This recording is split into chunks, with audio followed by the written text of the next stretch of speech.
शाळेचा असा माहोल बघितल्यानंतर ना आपल्याला आपली शाळा आठवल्याशिवाय अजिबात राहणार नाही. तुमच्या बाबतीत पण असंच होत असेल, कारण माझ्या बाबतीत सेम असंच होतं की असं शाळेचं वातावरण बघितलं ना की मला माझे लहानपणीचे दिवस आठवतात. आणि इकडे बघू शकताय मी तुझ्या मैत्रिणी हाय करतायत सगळ्या.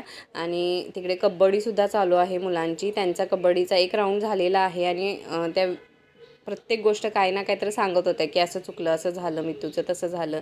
तर मी तिला सगळं समजावून सांगितलं आणि तिथून मग घरी आली. तसं पण मी स्वराला सोडायच्या निमित्ताने गेली होती शाळेत, तर त्या मुलींची पण भेट झाली. आणि एक दोघी त्यातल्या सबस्क्रायबरसुद्धा आहेत. घरी आल्यानंतर ना बाबा आले होते, त्यांना दूध वगैरे गरम करून दिलं. मग ते फिरायला गेले आणि मला एक रेसिपी करायची होती.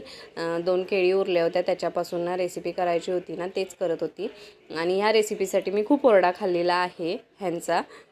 ही रेसिपी मी काय बनवते तुम्हाला सांगते. तर 2 केळी उरल्या होत्या. त्या खरं तर जास्त पिकल्यामुळं ना मुलं खात नव्हती, म्हणून म्हटलं यूट्यूबवर एक रेसिपी बघितली आणि ती मी ते करायला गेली.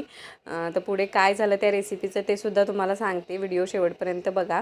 आधी 2 केळी घेतल्या, छान अशा मिक्सरला फिरवून घेतल्या. त्यानंतर त्याच्यामध्ये गव्हाचं पीठ टाकलं, ते सुद्धा छान फिरवून घेतलं. साखरसुद्धा टाकली, ते सुद्धा फिरवून घेतलं. मग त्याच्यामध्ये बेकिंग सोडा आणि खायचा सोडा थोडासा टाकला आणि इसेन्ससुद्धा टाकला.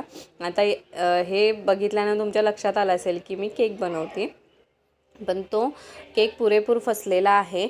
बऱ्यापैकी तो फुगला, पण नंतर चप्पट झाला, म्हणजे चपटा झाला.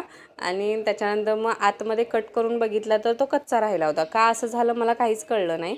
तर असं काहीसं माझ्या बाबतीत झालेलं आहे. चला तर मग बाय.